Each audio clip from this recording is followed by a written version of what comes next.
শিক্ষার্থীদের ওপর হামলা, সন্ত্রাসমুক্ত ক্যাম্পাস নিশ্চিত করা ও কোটা পদ্ধতি সংস্কারের দাবিতে বৈষম্য বিরোধী ছাত্র আন্দোলনের ডাকে সারা দেশে কমপ্লিট শাটডাউন চলছে। রাজধানীতে যানবাহন চলাচল খুবই কম।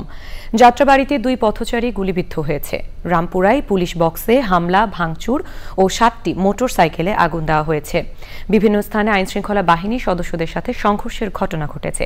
জান্নাতুল বাকিয়া কেকার রিপোর্ট। বৃহস্পতিবারের কমপ্লিট শাটডাউন কর্মসূচিতে সকাল থেকেই রাজধানীর বিভিন্ন সড়কে অবস্থান নেয় কোটা আন্দোলনকারী শিক্ষার্থীরা। আব্দুল্লাপুর, উত্তরা, খিলক্ষেত সহ প্রায় সব রুটে গণপরিবহন চলাচল কম করছে। এতে ভোগান্তিতে পড়েছেন নগরবাসী ও অফিসগামী মানুষ। বাড্ডায় ব্র্যাক ইউনিভার্সিটির সামনে শিক্ষার্থী পুলিশ ধাওয়া পাল্টা ধাওয়া ও আইন শৃঙ্খলা বাহিনীর সাথে সংঘর্ষের ঘটনা ঘটেছে। উত্তরা আজমপুরে আন্দোলনকারীদের সাথে পুলিশের সংঘর্ষ হয়েছে। এ সময় টিয়ার সেল নিক্ষেপ, লাঠিচার্জ করেছে আইন শৃঙ্খলা বাহিনী।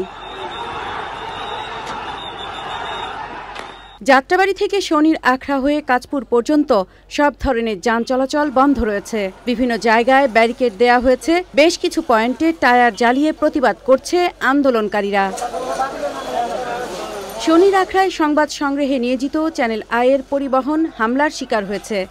যাত্রাবাড়িতে মেয়র হানিফ ফ্লাইওভারে যান চলাচল বন্ধ রয়েছে। সায়দাবাদ থেকে দূরপাল্লার কোনো বাস ছেড়ে যায়নি।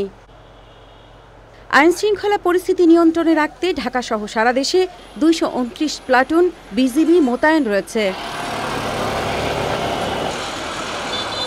জান্নাতুল বাকিয়া কেকা, চ্যানেল আই, ঢাকা।